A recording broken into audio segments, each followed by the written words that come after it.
Muy buenas, vamos a comenzar a desarrollar el tema sobre la organización territorial en España y para ello vamos a hacer un pequeño recorrido histórico a través de las diferentes organizaciones que ha vivido el territorio peninsular durante los diferentes momentos históricos. Cada momento histórico, esa organización territorial ha respondido a unas necesidades concretas.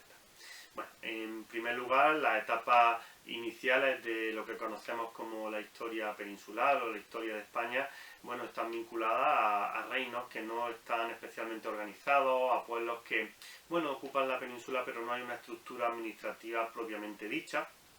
Y a eso sumar también la presencia de las colonias fenicias y griegas y también después cartaginesas que no tendrán una organización específica en el territorio peninsular, ya que dependen de Poli en Grecia o en la zona de Fenicia, que sería la actual Palestina, Israel, y por otro lado pues las dependientes de Cartago. Será el Imperio Romano el primero que tenga una organización territorial sobre la península. Inicialmente los romanos llegan a la península ibérica debido a sus guerras con Cartago. En la lucha por el control del Mediterráneo occidental, Cartago y Roma van a confrontar por el control de toda esa zona. Roma, la República Romana, ocupa prácticamente toda la península ibérica, mientras Cartago ocupa la zona de Túnez, el norte de Argelia y parte del noreste de Marruecos. Esa zona que ocupa Cartago se le suma después su control sobre importantes espacios de la península ibérica, ¿no? En torno a su ciudad de referencia, que es Cartago Nova, ¿no? La nueva Cartago. Y Roma, en las llamadas guerras púnicas, confronta con Cartago y Cartago con Roma para controlar el Mediterráneo, de manera que van a enfrentarse en la península ibérica como primer escenario de sus conflictos armados. Así, Cartago es expulsada de la península ibérica por Roma, que en ese momento, a partir del año 27 a.C., comienza una organización inicial donde encontramos la España citerior y la España ulterior. Una vez que Roma vence a los cartagineses, pues inicia de forma mucho más programada la conquista de la península ibérica.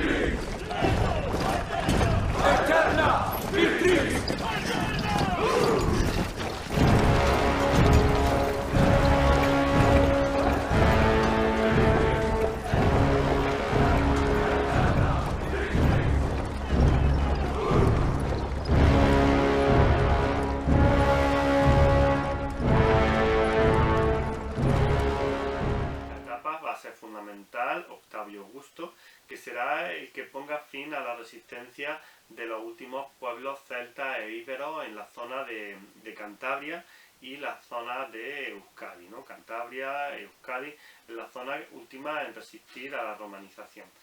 En el 27 a.C., Octavio establecerá una división provincial diferente a la que había en el momento previo, ¿no? La Hispania ulterior y la Hispania citerior pasarán ahora a conformarse en tres provincias.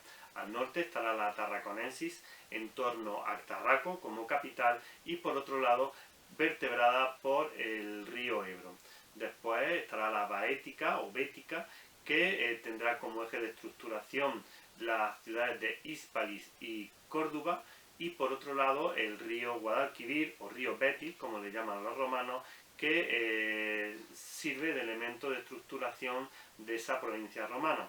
Y nos quedaría una provincia más, la Lusitania. Tiene ese nombre que después le dará el gentilicio a los portugueses, los lusitanos, porque ocupa toda la zona sur de Portugal, zonas de Extremadura y zonas de la Andalucía occidental.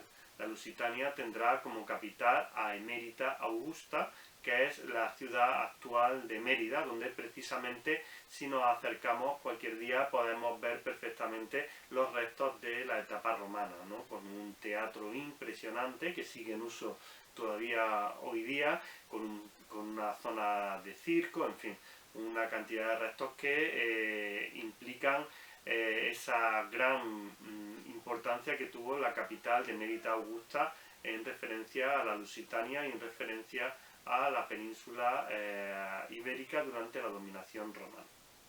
Posteriormente se va a ir haciendo más compleja la red o la división administrativa de la península, ya que bueno, pues Hispania se integra de forma plena en el imperio y de hecho acabarán obteniendo también sus ciudadanos, la gente que vive en Hispania, el derecho de ciudadanía romana. Van a ser considerados también como ciudadanos romanos de primera categoría. En esta etapa, la Tarraconensis, que es una de las provincias más extensas, se va a dividir en dos provincias más. Estará por un lado la zona de la Tarraconensis, de la cual se segrega la Gaélica, que sería algo más amplio que la actual Galicia, y por otro lado la Cartaginensis, que tendría a Cartago Nova como referencia, y por otro lado pues toda la zona interior, que podemos decir zona de la Comunidad de Madrid, zona de Castilla-La Mancha, Murcia y partes de Valencia, ¿no? De la Comunidad Valenciana. Más adelante, ya en el siglo III después de Cristo, Roma continúa con su organización administrativa y aparecerá una provincia más, la Baleárica, que conforma fundamentalmente las Islas Baleares.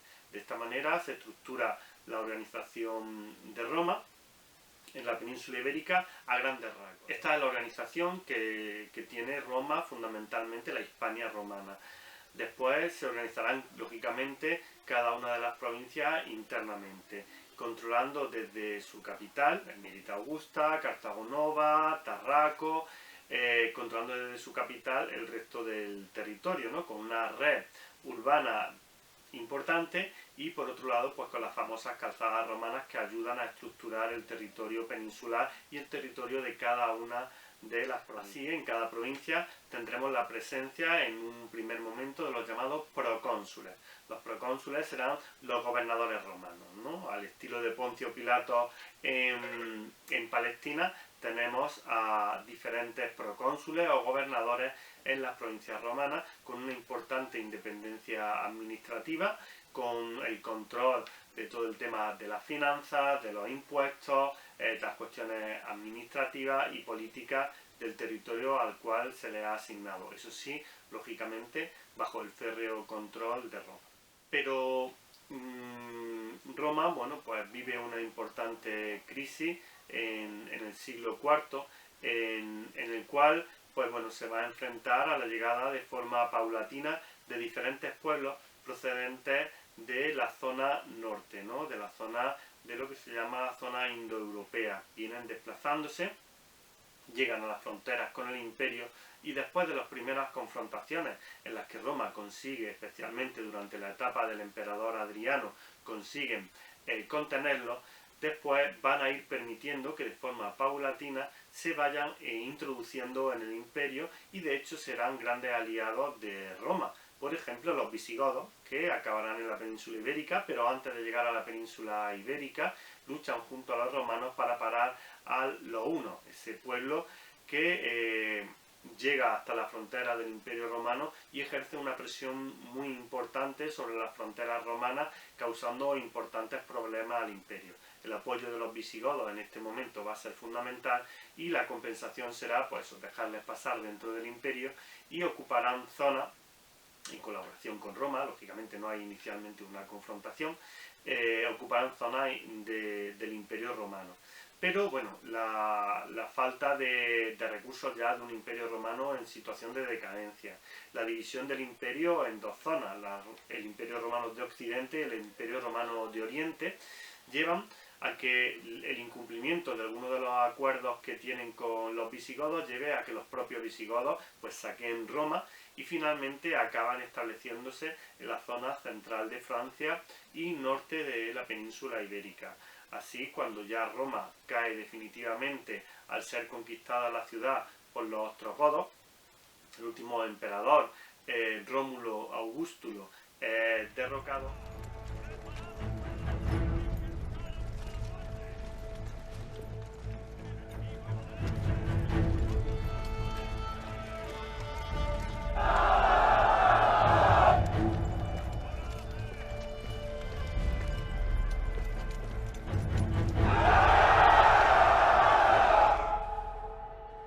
Mitra, Señor de la Luz, Padre de nuestros padres, no me dejes traer la desgracia a mi legión. Mitra, Señor de la Luz, Padre de nuestros padres, acepta mi sacrificio para que la desgracia no caiga sobre mi legión. ¡A mi orden! ¡Formación en desnudo! ¿Listos? ¡Abrid las puertas! ¡Legión! ¡A la carga! ¡Ar!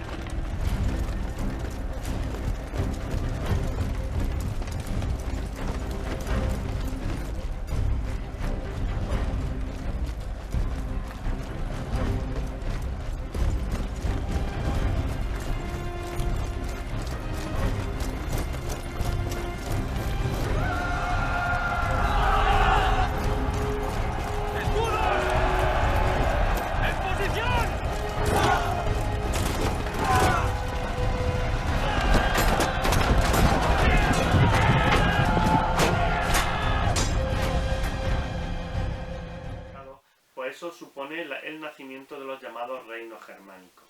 En la península ibérica, el reino germánico que va a configurarse en primer lugar es un reino visigodo, pero su centro no será en la propia península, sino tendrá capitalidad en Tortosa, y a partir de ese reino, en la península aparecen otros pueblos, los alanos, los suevos.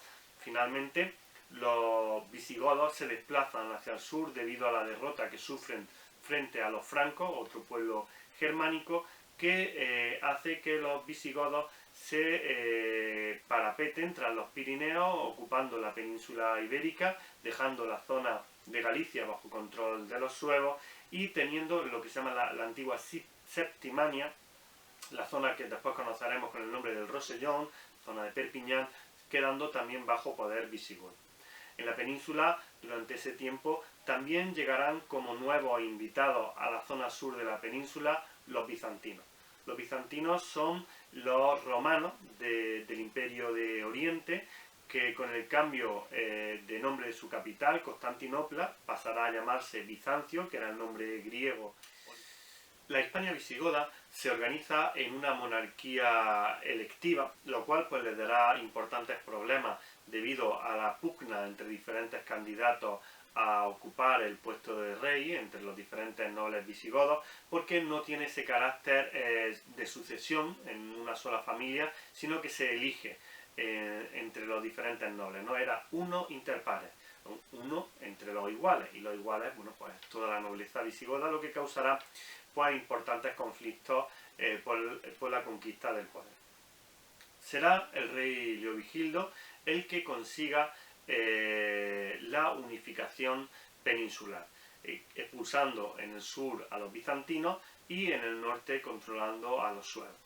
Después el rey Recadero, con la aceptación del cristianismo como la religión oficial del Estado, dará un paso fundamental para ir consiguiendo homogeneizarse la población en la península, ya que la diversidad era muy amplia y lógicamente pues en muchos momentos los visigodos aparecen como conquistadores y no aparecen como una parte más del pueblo peninsular. Pero bueno, este proceso se va a ir dando de forma lenta y el último será Recesvinto, el cual consiga la unificación legislativa, es decir, una misma ley para todas las personas que viven en la península, ya que hasta ese momento los visigodos se regían por unas leyes diferentes a las que le aplicaban a los hispanos visigodos o los hispanos romanos, que en ese momento pues son la mayoría poblacional en la península.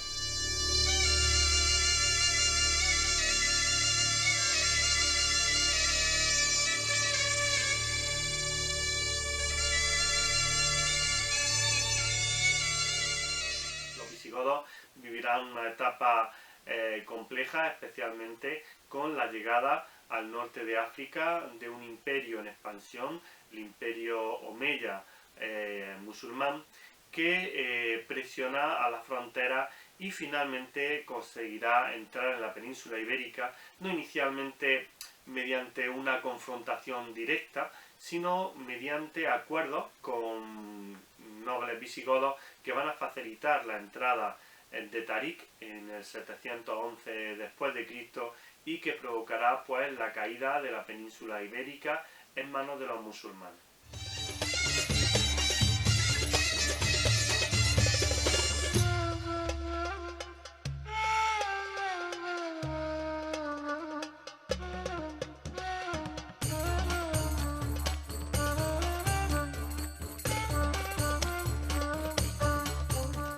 711 llegan por primera vez los musulmanes a la península ibérica con Tarik, un caudillo militar al mando de las tropas omeyas que desde Damasco van avanzando por todo el norte de África y llegan a pactos con nobles musulmanes entrando en la península ibérica y enfrentándose por primera vez al rey Rodrigo en la batalla del río Guadalete.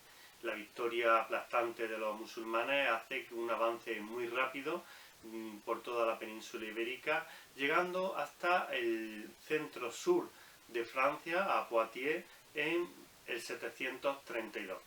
Ahí los franceses, los francos, derrotan a los musulmanes en la famosa batalla de Poitiers en el 732 y se repliegan hacia la península ibérica, donde hay determinadas zonas de resistencia en la zona norte de la península, en torno a lo que después será llamado el Reino de Asturias, donde sufren una primera derrota en la península ibérica a manos, esa mítica historia de Don Pelayo, que será el primer rey asturiano que iniciará ese proceso de resistencia de lo que queda de población hispano-romana y visigoda frente a la invasión musulmana.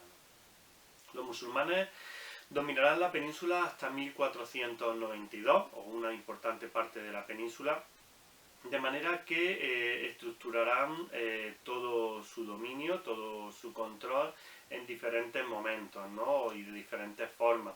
En un primer momento, dependiendo directamente del imperio omeya, será un emirato dependiente de los sultanes omeyas, y posteriormente, con la llegada de los abbasíes al trono del imperio y el cambio de capital a Bagdad, en España se vive una situación compleja.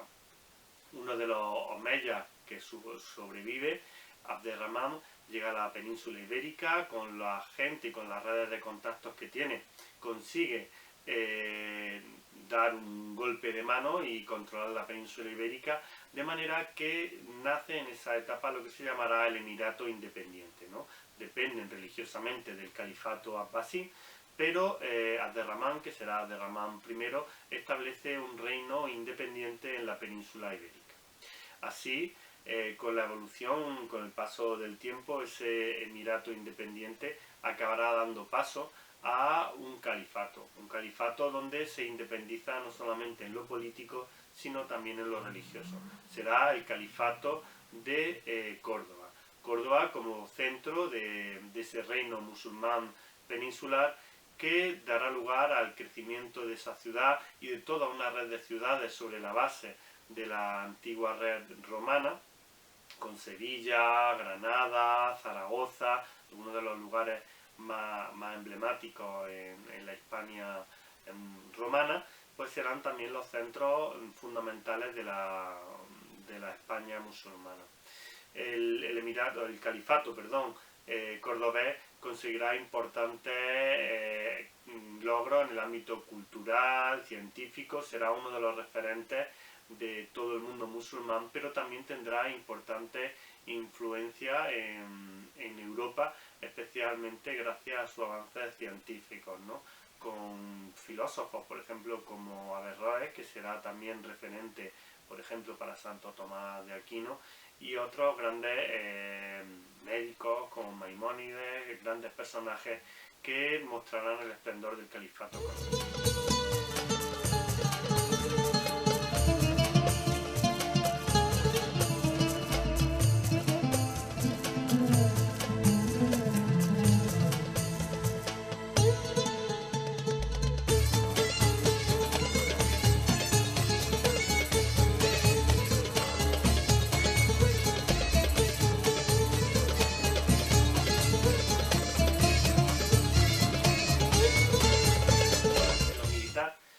También tendrán un momento de gran desarrollo con avances sobre la zona norte peninsular, donde los reinos cristianos se habían ido acomodando y conquistando un espacio, y será durante el mandato de Abderramán III con su visir o primer ministro Almanzor que llegarán incluso a tomar la ciudad de Santiago de Compostela, saquearla más que ocuparla, y se trajeron las campanas a la mezquita de Córdoba. Las campanas de Santiago de Compostela, ese símbolo para la cristiandad, se las traen a la mezquita cordobesa.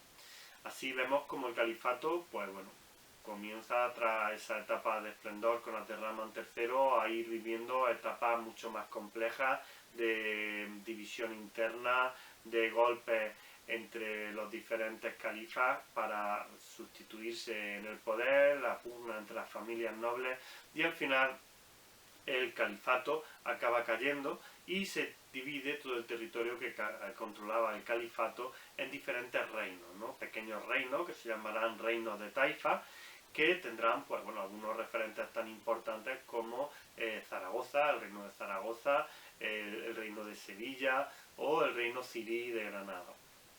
Posteriormente, una invasión que llega desde el sur desde el sur de la península, desde el norte de África, es la de los almorávides.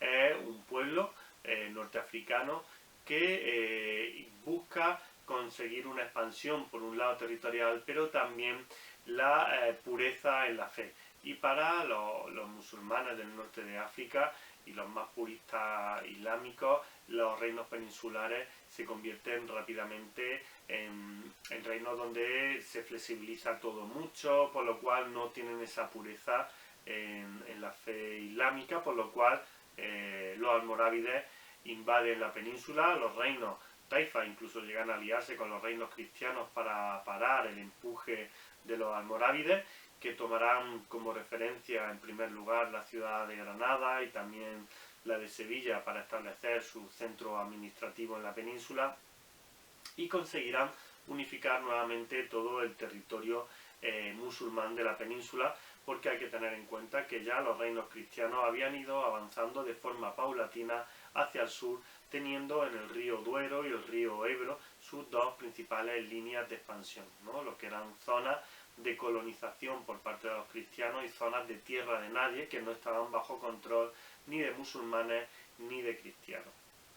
Posteriormente, los almorávides nuevamente, como otros reinos, entran en decadencia y le sustituye una nueva etapa de reinos taifa que subdividirán el territorio musulmán peninsular y establecerán pues, esas relaciones con los reinos cristianos, guerras entre cristianos y musulmanes, entre alianzas de reinos cristianos y reinos musulmanes contra otros reinos cristianos y musulmanes, en fin, una etapa donde esa idea de la reconquista, por supuesto, hay que borrarla, no es una idea real, esa lucha del cristianismo contra el islam, no es una idea real, y será sustituido a estos reinos taifas nuevamente por otra invasión desde el norte de África, ahora los almohades.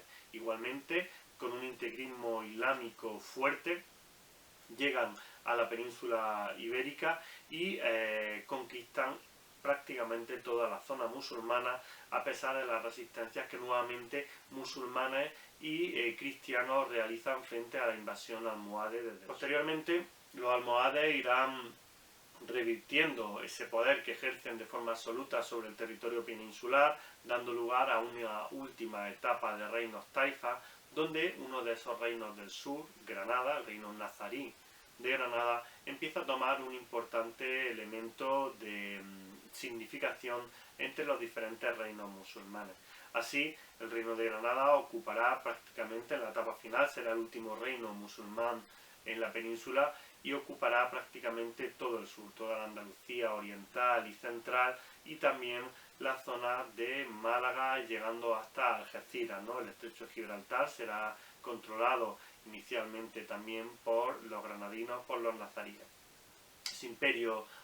Ese pequeño reino nazarí de Granada en el sur peninsular será un aliado fiel a Castilla en sus guerras contra Aragón, en sus guerras contra otros reinos musulmanes que perviven hasta momentos ya del siglo XIV, Y bueno, la cuestión es que Granada se convierte en ese último reino peninsular que finalmente es derrotado por su antigua aliada, por Castilla, en ese intento de avanzar hacia el sur que tiene Castilla, y tan al sur avanzará que incluso llegará a Castilla a controlar ciudades del norte de África como Ceuta, como Orán, como Argel.